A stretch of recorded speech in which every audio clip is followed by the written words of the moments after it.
And my name is Ned. And this is the Force Unlimited, yet another Star Wars Unlimited podcast. This is a special New Year's Eve episode. Woo! Woo! Ned, why are you in a tux? I mean, you were dressed up last time, and I thought let's match that vibe. You know, if you went through the effort to really dress up, I came down to your vibe. Yeah, man. I'm matching your vibe. I'm in pajamas with a Party City hat. I've got seltzer in a fine wine goblet, and only the best of extremely inexpensive tuxedos. Here's the Gold Star Communication, Ned. Happy New Year. Happy New Year. So, speaking of Gold Star Communication, Ned and I last weekend spent a few hours with the fine gentlemen over at Late Night Gaming. Ned, you and I were, it's funny, those guys were all like 3 hours ahead of us, and yet I think we were the ones who were flagging small children. Woo! So you and I didn't actually connect because you literally flew I out literally of town. flew out the next morning. Yeah, it was wild. So how'd you feel about that Late Night Gaming episode? Well, I think it is important to note that I was officially dubbed the Grandest Inquisitor, and so I that felt good. Not that you're ever going to let that go. No, I'm never going to let that go. Somebody might be able to take the title off of me, but for right now, that's feeling pretty good. I felt like we did like a pretty good demonstration of our relative, value adds on the program. Yeah, no, it was great. Highlight for me was Poem bringing, and when I peeked at his hand, seeing Attack Pattern Delta, favorite card, what's the card equivalent of a friend of the show, right? Like a card that keeps getting referenced on the show. So seeing that actually in the wild with somebody who's reasonably known and competitive was incredibly satisfying. I mean, if you can get full value from it, it's like 6 points of instant stats. If you get full value. If you get full value from it. No, it was great. I was consistently amazed. Definitely goes to show if you stay up late all the time. I was flagging at the end. I was playing that final up against taking my Ray deck against Darth Vader, and I had him on the ropes, loopy for a bit. And in that second match, and in my heart of hearts, I was like, I'm playing for the show. Yeah. Right? Yeah. But at the same time, I was like, I really don't want to go best. I don't want to go to third match, man. Like third game. I'm exhausted. Let me die. Kill me. So a little bit of a weak ending. Not my finest, but no, it was a great time. Speaking of late night, what tell us about the match we just played. So we played Django Tarkintown against Quinlan Voss Tarkintown. Battle of two yellow-red decks, although one of relative good and the other of relative evil, I suppose. Okay, I wasn't sure if you were going to say... Well, yeah, I was going to say bad. I was on the fence about that, but that felt a little mean. So I took it in 2 games. I think that it's a situation where I just got under you. I wasn't amazed. I kind of was running out of gas by the end, but it didn't matter because you didn't have the tools to stabilize. So, yeah. Yeah, I just didn't. I was running. It was not my first time playing Quinlan, but it's been a hot minute, and it was.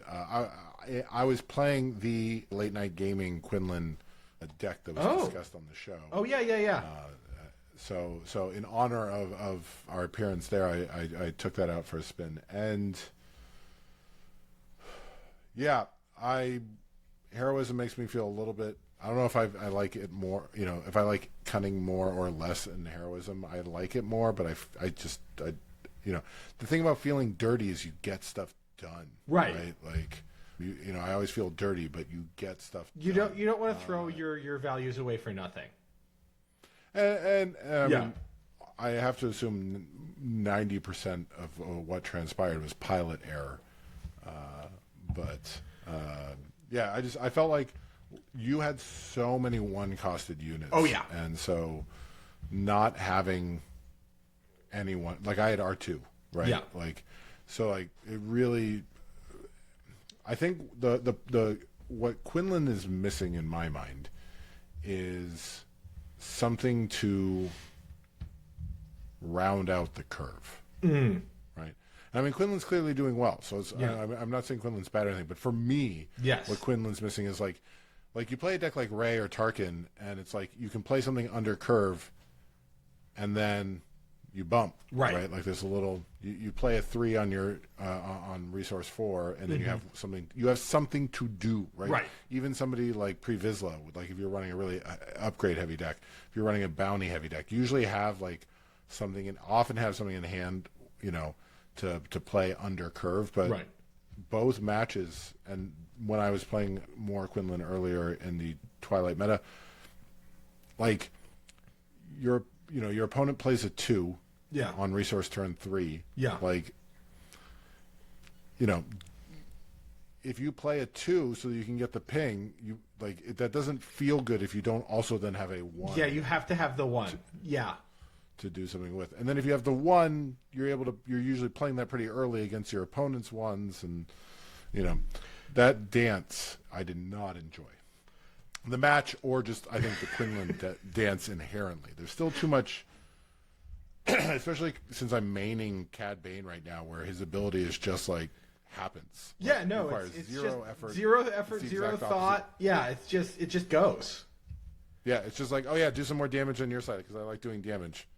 Like, I don't even have to think about where it goes, but I've talked about that at length. That was sometimes we get started late enough that I don't want to do a best 2 out of 3, like when we go 1-on-1. That was unbelievably fast. We had like time, those were very short games. Right.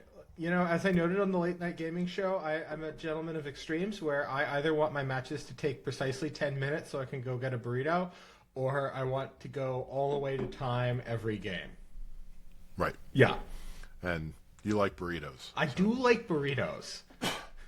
So, Ned, we are heading into the new year. We've been doing Yes. this for about a year. We started in or in October of last year. Mm-hmm.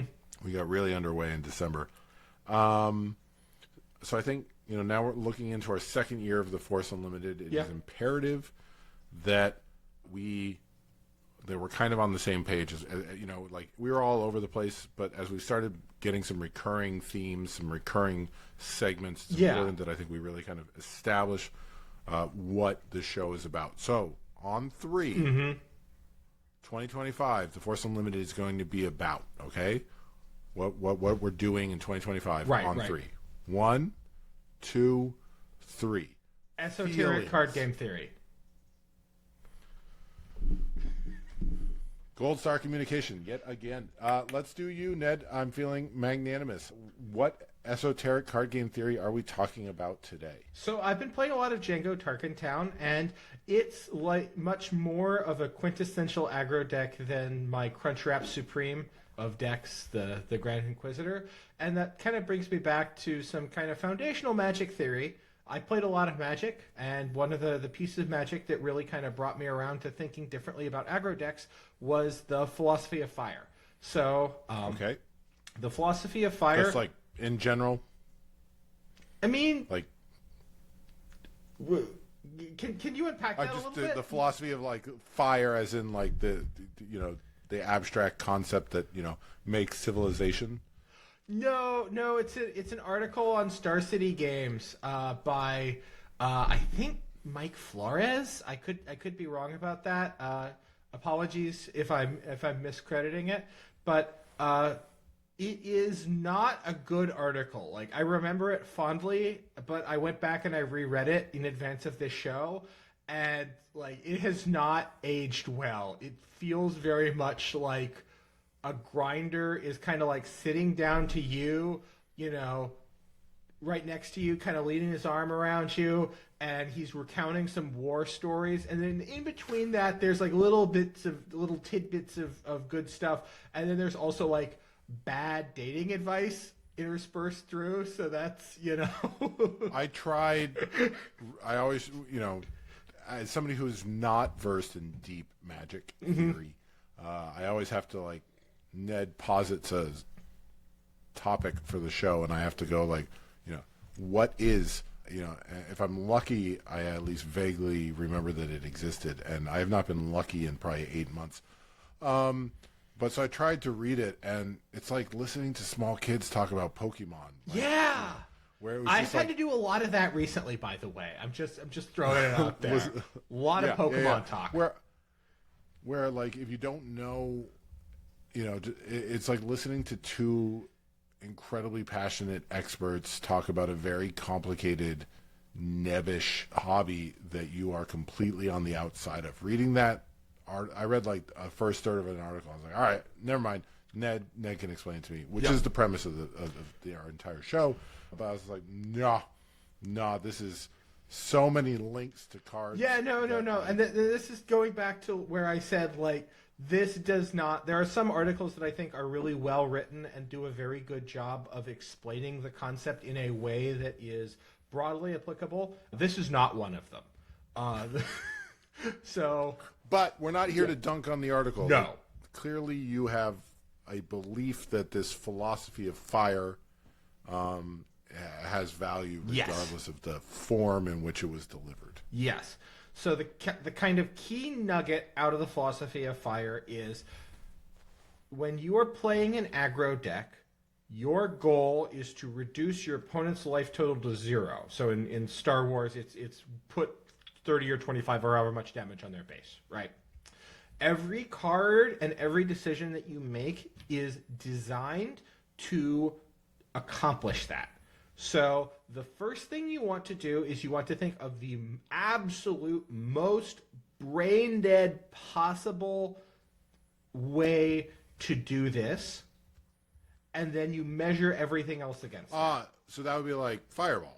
Yeah. Hence So the philosophy of fire. yeah. So in that case, it uses shock as like the baseline, where the shock is a red card that does 2 damage for one resource, and it can do it to a unit or it can do it to your opponent's face. And we here in Swooland have that exact same card, Daring Raid. It does 2 damage to a unit or your opponent's face. And so if you take that as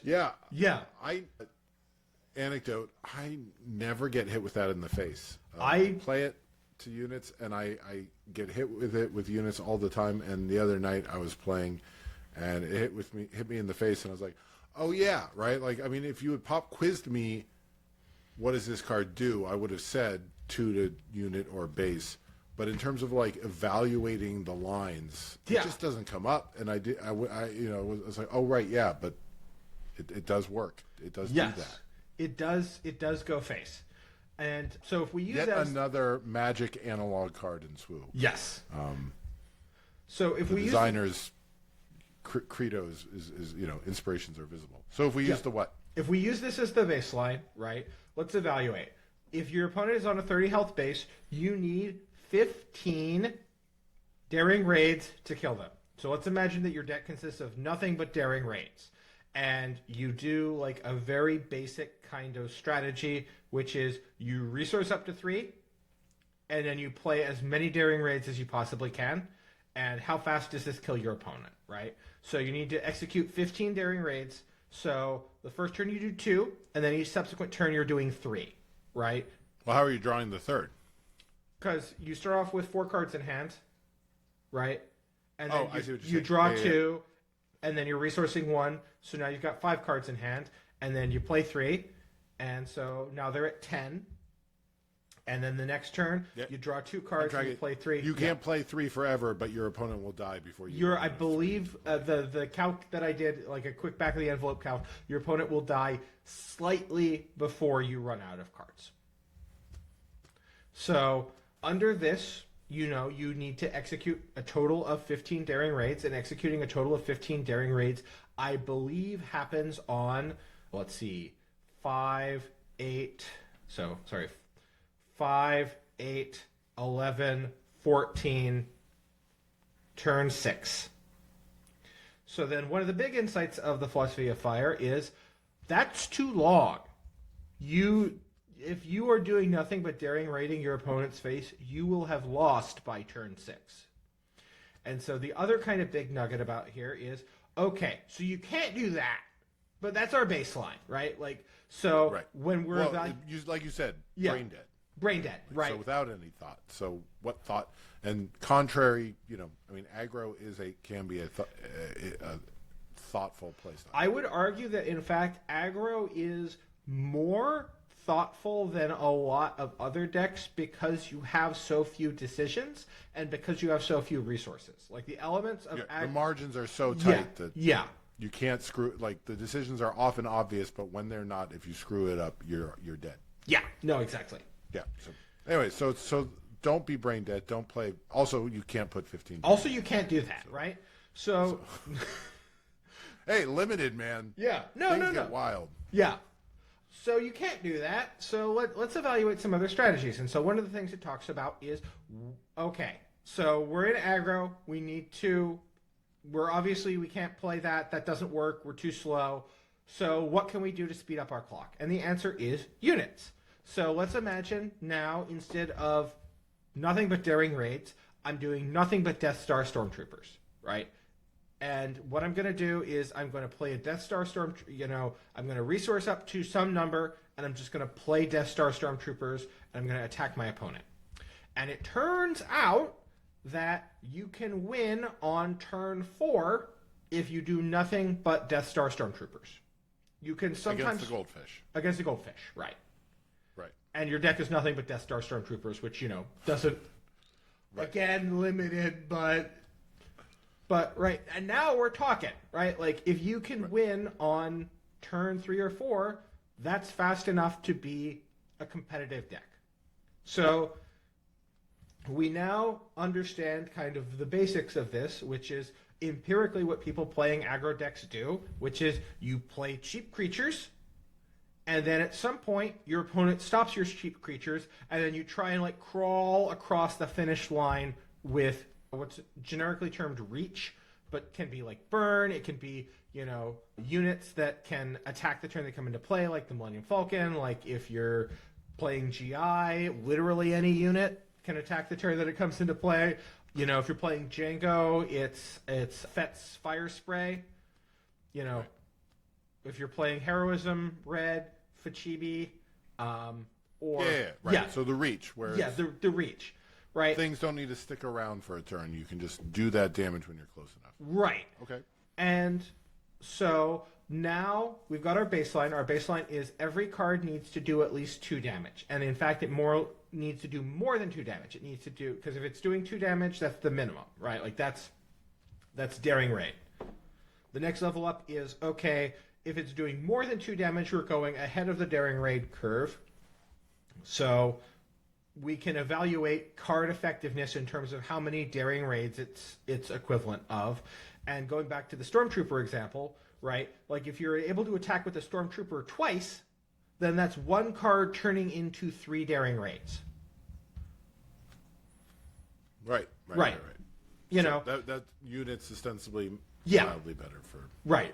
But that requires that you're able to get that value. And so then as a lens of how you should be looking at your decisions, it is, am I able to turn this card into more damage than an equivalent number of daring raids? And if I am able to turn this card into more damage than an equivalent number of daring raids, I should do that. So instead of daring raid. But I mean, right. It's not a binary. Right. Or is it a binary, or is it? I have to assume it's a spectrum where you're right. just trying to rate every card on how many daring raids is this card worth, and you try to pack 17 best choices for daring raidness into your deck. So kind of, but it's not just in terms of card selection. It's also in terms of your in-game decision making. So a common situation that you will see is, I have 2 units in the space lane, and you have a Concord Dawn Interceptors. I can do one of the following things. I can trade both of my units into your Concord Dawn Interceptors. I can maybe trade one of my units into your Concord Dawn Interceptors and try and get across the finish line with damage from some other source. Right? So let's imagine... Like Tarkin Town or a daring raid, right? Or I can wait, and I can hope that I will draw something that will obliterate your Concord Dawn Interceptor. Something that will do 4 damage straight up, or something that will let me get in without doing that. So let's pretend that I'm playing, Cad Bane, right? I've got some space units. You've got a Concord Dawn Interceptors or a Village Protectors or some other thing. Cad Bane isn't really an aggro deck, so this doesn't quite apply. You're not quite in that same mindset. But let's pretend that you are Cad Bane. You've got 2 ground units and they've got a Village Protector, and you're trying to race. You're trying to win the race, right? You could trade both of your units into their Village Protector. That seems bad. That seems like you're getting less than a Daring Raid worth of value out of each of those units. So what you really want is you want to ping the Village Protectors and then trade 1 unit in. And then your other unit is getting in. And that's probably what you want to do. Against like Concord Dawn Interceptors, let's say that I'm playing Django and you've got your Concord Dawn Interceptors. What I would really like to do is I would like to generate 1 point of damage from like an ISB agent or like just playing a P-38 Starfighter or whatever, and then Turkentown it, and then I can get in at your face. And, you know, going to ISB agent is a really key idea about in Philosophy of Fire. Is ISB agent is a really terrible unit on rate in an aggro deck. It is a 1/3 on the ground for 1 cost. In order for it to add up to a Daring Raid worth of value, it needs to attack for 2 turns, and then it is 1 Daring Raid worth of value, right? Why would you include this in your deck? And the answer is because you can get more than a Daring Raid worth of it in value by pinging your opponent's cards. Right. Right. And I mean, and without going too far afield, I mean, right. But like ISB agent, I felt like was not highly valued in Shadows. It's not. And yet has seen, I don't want to say a resurgence because that implies there was a surgence to begin with, but it has seen its stars, you know, rise a little just by virtue of the fact that that ping yes is valuable, and that ping opens very aggro-y doors. Right. So that, you know, and another kind of implication of the Philosophy of Fire is, okay, if we're evaluating everything in terms of Daring Raids, let's look at bases. So the question you should be asking is, if I'm playing a 25 health base over a 30 health base, that is 2.5, we'll call it 3 Daring Raids. So you're giving your opponent. You are giving your opponent. And you should be asking yourself, am I getting 3 Daring Raids worth of value out of this base? And a really common play pattern that I see, and that I think is wrong, maybe it's too strong a term, but if you have Tarkentown, it exists to be used, right? Like, there are situations in which there are specific cards that you want to save it for, but frequently there's not. Frequently you just want to spend that Tarkentown as soon as possible. And similarly in GI, like, there are better units to put the shield on than Scout Bike Trooper. But by God, right, I almost always put it on Scout Bike Trooper because I am getting the value now. And one of the key insights kind of the Philosophy of Fire is, if you want to get across the finish line, if you want to win with an aggro deck, you need to be faster than them, which means you need to realize your value sooner, which means you need to get that value now because later may not exist. You may be able to get more value from it, but, you know, I think in the games that we played, the fact that I used my Tarkentown on almost universally on turn 2 to clear out whatever unit you had played was totally worth it. Yeah, absolutely. I in fact often couldn't play my Tarkentown because I didn't have anything on the board with which to damage, with which to ping. Right. Yeah, and so that's kind of the idea. And similarly, if you're playing another more esoteric base, like, you know, on Late Night Gaming, we saw the Rex player with the 24 health base that made 2 battle drops. 26. Was it 26 or 24? 26? Okay. I think it's 26. Okay. There's no way that rates lower than 25. Are you looking it up? Yes. Yeah. I'm verifying, but those are all. Yeah. Oh no, you were right. Yeah, no, it's 24 health. It's wild. It's wild, right? So, like, is it? I mean, worth... to be fair, in Rex, that was a brutal turn it came out. Yes. I think any deck but Cad would have struggled. Poem's deck was very slick. But that's the idea, is like, go back to card evaluation. Are you getting 3 Daring Raids worth of value out of those battle droids? It depends. The game isn't well enough theoretically understood to be able to answer those questions universally, but I think it is well enough understood by players that you should be evaluating and you should be saying, like, am I getting my Daring Raids worth? And contrary-wise, you can flip that around and you can look at card draw, right? And you can say, okay, if a Daring Raid is worth 2 base health, that means that I should be willing to pay some amount of base health to draw cards. And, you know, sometimes you do, but frequently you see the opposite, right? Like you see, the converse of that, which is I'm spending base health to play a unit that is there as purely a blocker. It's a Sentinel unit. I am not expecting it to win me the game. And so you have to be asking yourself, is this preventing enough damage to be worth the card that I spent on it? And the baseline is, if it prevents 2 damage, right, like it is valued at a Daring Raid, like an anti-Daring Raid. You've taken a Daring Raid away from your opponent. If it prevents, 3 damage, then that's better. And so you should be really shooting for, like, on the order of 4 damage prevented by a Sentinel unit for it to be, like, a good value. Per resource. Per resource, yeah. Like, 2 to 4 should be your range, right?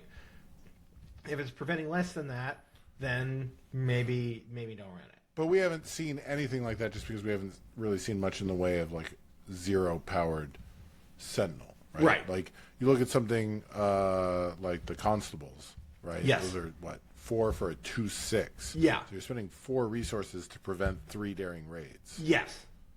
But the catch is you're dealing 2... Oh, I see. And so then they're dealing 2 damage, which is that 2 damage multiplied by 2 or 3 hits, preventing more Daring Raidness by virtue. Yeah, no, exactly. And that's the big advantage of Sentinel units.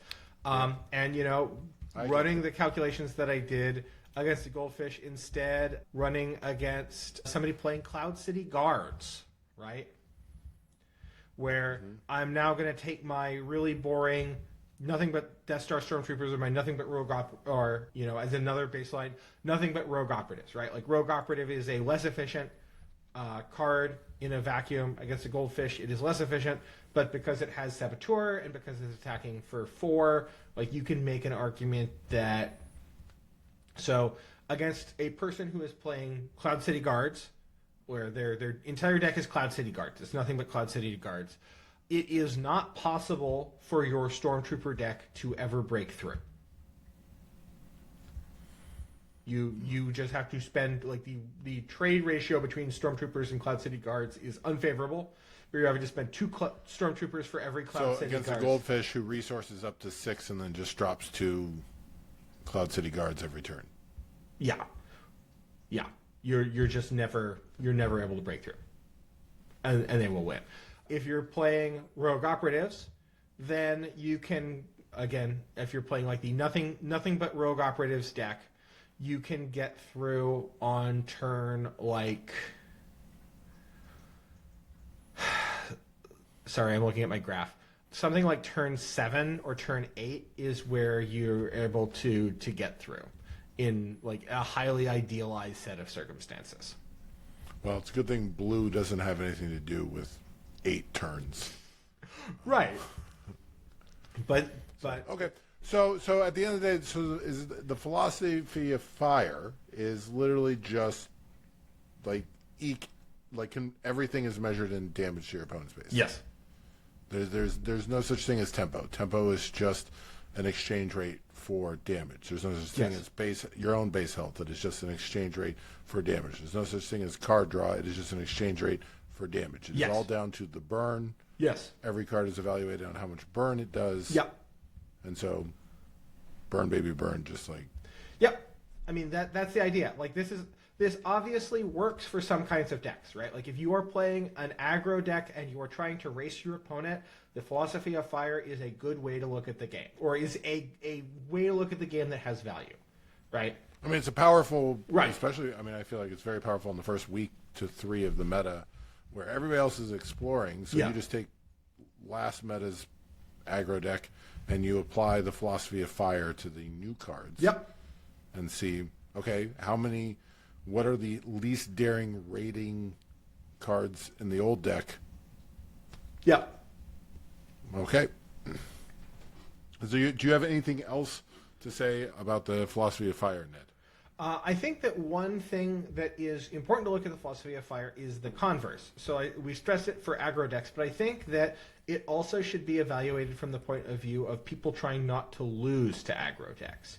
Where if you're trying not to lose to aggro decks, you should be very aware of what your of what your base health is, and how many turns you are away from stabilizing, and also being aware of what your opponent's reach is. So, for example, if I'm playing against a heroism aggro deck, then you need to be aware, like, how many Fachibis have they played? What do I think their odds are on a Fachibi? If I play a unit into the ground arena, how likely am I to get blown out by them, like timely interventioning in a wrecker or ECLing in a wrecker? Right? No, I think, Yeah. I've not been punched in the face a lot in my life, but I do think about the quotation often, right? That everybody's got a plan until they get punched in the face. Like, it's great to build your deck that wants to Johnny 11 cards together into this sweet win, and it's great to want to just hard cast Zillow Beast or Gore or whatever, but at the end of the day, how does that plan stack up against somebody who's just running 15 daring raids? Yeah. No, exactly. Yeah. Like, if you cannot win before your opponent could 15 daring, if you cannot at least stabilize before your opponent can 15 daring raid you, maybe consider another line. Right. Yeah. Then the plan is bad. Yeah. Okay. I love it. All right, let's talk about feelings, Ned. Feelings. Whoa, whoa, whoa, whoa. SWU year's resolutions, Ned.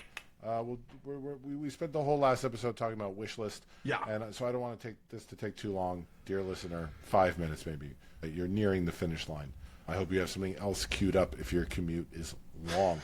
But we don't need to take too long on it. But Ned's wish lists were filled with good cheer, and I wanted actionable results. So I've browbeaten Ned into putting together some SWU year's resolutions. These are actual, not wish lists based on other people being happy. These are ways Ned and I will improve in the game of SWU and SWU adjacency in 2025. You want to go first, Ned? You want? Sure, yeah, I'll go first.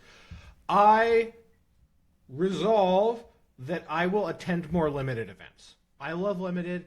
Limited is one of my favorite things, but I just have not been able to get the time together to go down to the store to play in a limited event in a hot minute.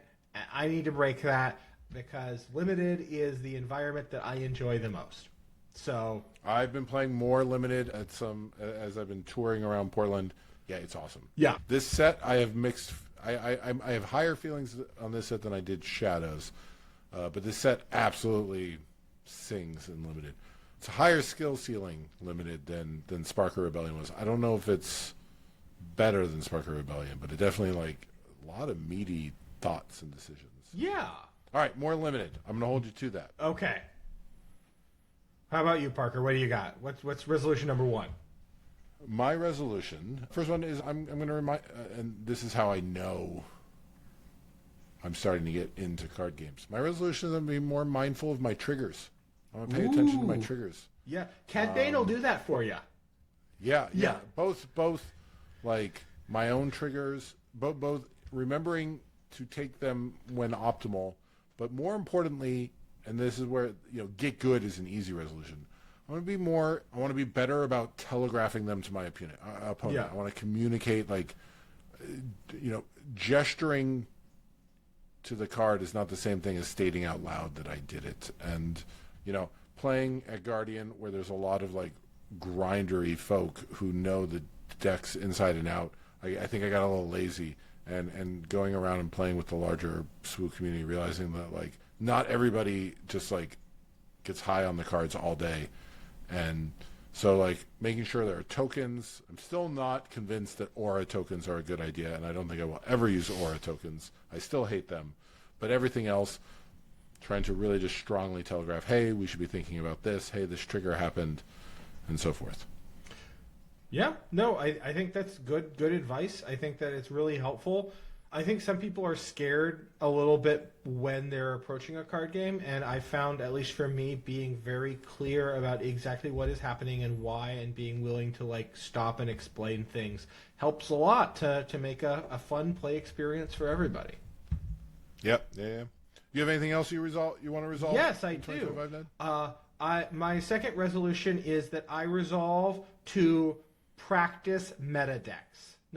I'm not promising that going into Worlds I'm going to play a meta deck, but you know there have been too many times. You had fun beating me with Django and but beyond that, like as somebody who loves to play this like tier 2 or arguably tier 3, let's not quibble semantics. It's tier 2 when you play it, Ned.